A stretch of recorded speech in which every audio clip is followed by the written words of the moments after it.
दुनिया में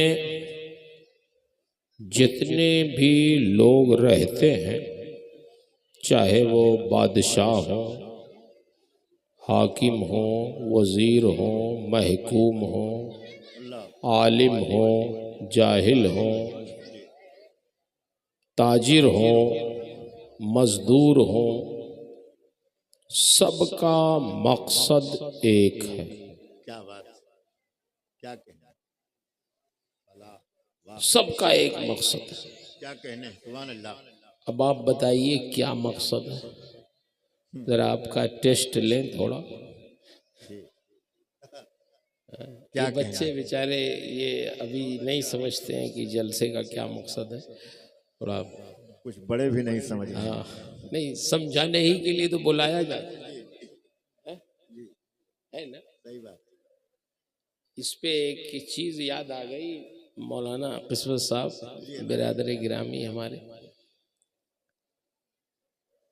जब अल्लामा कमरुज़्ज़मा साहब रौनाही में पढ़ाते थे जी, तो एक तालिब इल्म ने बदमाशी की तो उसका खारजा कर दिया। तो दूसरे दिन उसका बूढ़ा बाप मदरसे में आया। नारे तकबीर, नारे रिसालत, नारे रिसालत, नारे रिसालत, जश्न दस्तारे फजीलत, जश्न दस्तारे फजीलत, नारे तकबीर। हुजूर मिसबाही साहब किबला हजरात आपकी आंखें देख रही हैं, जिसने चलती फिरती लाइब्रेरी न देखी हो वो हुजूर मिसबाही साहब को देख ले। तशरीफ रखें, बैठ जाए, बैठ जाए, बैठ जाए, तशरीफ रखिए। जहां से खड़े हुए वहीं बैठ जाएं। माशाल्लाह जी हज़रत। बैठो यार, बैठो, तुम लोग तो ज्यादा डिस्टर्ब करते हो, बैठ जाओ सीधे। हैं तो लोग बहुत, लेकिन अभी संजीदगी नहीं पैदा होगी, आते आते आएगा। लेकिन हमें खुशी है कि आप आए तो हैं।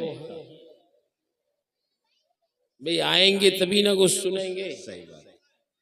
तो यही सिखाने के लिए तो आपको बुलाया जाता है। बहुत उम्दा। तो अगर शोर भी करेंगे तो कोई मसला नहीं है, वही तो समझाना है कि कहाँ शोर करना चाहिए, कहाँ शोर नहीं करना चाहिए। देखिए, एक लफ्ज है शोर और एक लफ्ज है शऊर। शोर वहां होता है जहां शऊर नहीं होता। जिंदाबाद। और जहां शऊर होता है वहां शोर नहीं। शोर नहीं। क्या कहने साहब, जिंदाबाद। आप मदरसे में या स्कूलों में जाइए जहां बिल्कुल छोटे बच्चे रहते हो तो वहां शोर ज्यादा होता है। क्यों? शऊर कम होता है, होता ही नहीं। सही बात। फिर और ऊपर क्लास में जाइए, शोर कम होगा क्योंकि शऊर थोड़ा बढ़ जाता है। बहुत उम्दा। फिर और कॉलेजों में जाइए, यूनिवर्सिटियों में जाइए तो शोर नहीं होगा। क्यों? शऊर बढ़ जाता है तो शोर खत्म होगा। बहुत उम्दा। तो अगर शोर हुआ तो समझ जाइए शऊर नहीं है। सही बात। और मैं समझता हूं कि आप लोगों में शऊर है, इसलिए शोर नहीं हो सकता। मैं अर्ज कर रहा था, बीच में बात आ गई, बीच क्या शुरू हुई वहीं से होगा, खारजा हो गया कि सिखाने के लिए बुलाया जाए। अल्लामा कमरुज़्ज़मा साहब उस वक्त रौनाही में पढ़ा रहे थे तो एक बच्चे ने बदमाशी की, उसका खारजा कर दिया। तो दूसरे दिन उसका बूढ़ा बाप लाठी टेक पे टेक लगा के वो आया, देहाती आदमी था। उसने कहा, मौलाना साहब कहाँ हैं जो इस मदरसे के जिम्मेदार हैं? तो ये शायद टहल रहे थे सहन में। उन्होंने कहा, बताइए क्या बात है? कहा, मौलवी साहब सुना है हमारे लड़के का आपने खारजा कर दिया जी। तो इन्होंने कहा कि हाँ, आपका लड़का था, वो बड़ा शरीर था, बहुत बदमाशी करता था, तो हमने उसको निकाल दिया, मदरसे का माहौल खराब करता था। तो कहा, उस देहाती ने कहा, मौलाना साहब अगर वो शोर करता था, बदमाशी करता था, तो उसी की इस्लाह के लिए तो मैंने आपके यहाँ भेजा था। क्या बात, क्या कहने हैं। भाई लड़का बदमाश था तो भेजा मदरसे में कि वो ठीक हो जाएगा, आप ठीक कर देंगे। तो मुझे अफसोस है कि जैसे मैंने आपके पास भेजा, आपने वैसे ही मुझे लौटा दिया। क्या कहने का। वाह वाह।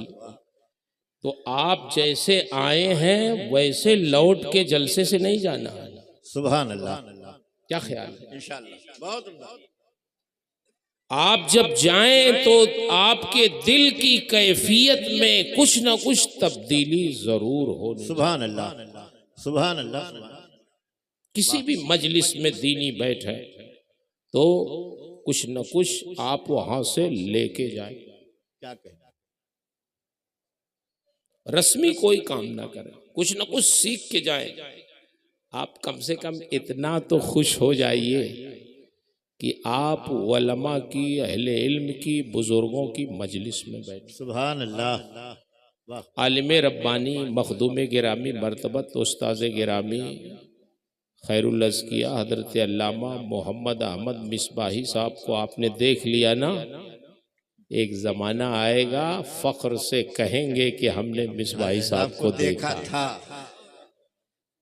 हमने अपने बचपन में जब प्राइमरी पढ़ते थे तो हुजूर हाफिज़ मिल्लत अलैहि रहमा को हमारे वालिद ने एक जलसे में ले गए तो दिखाया कि वो देखो बड़े मौलाना साहब हाफिज़ मिल्लत। तो देखा तो आज हम कहने के लायक हैं कि हमने हाफिज़ मिल्लत को देखा। सुभान अल्लाह। क्या कह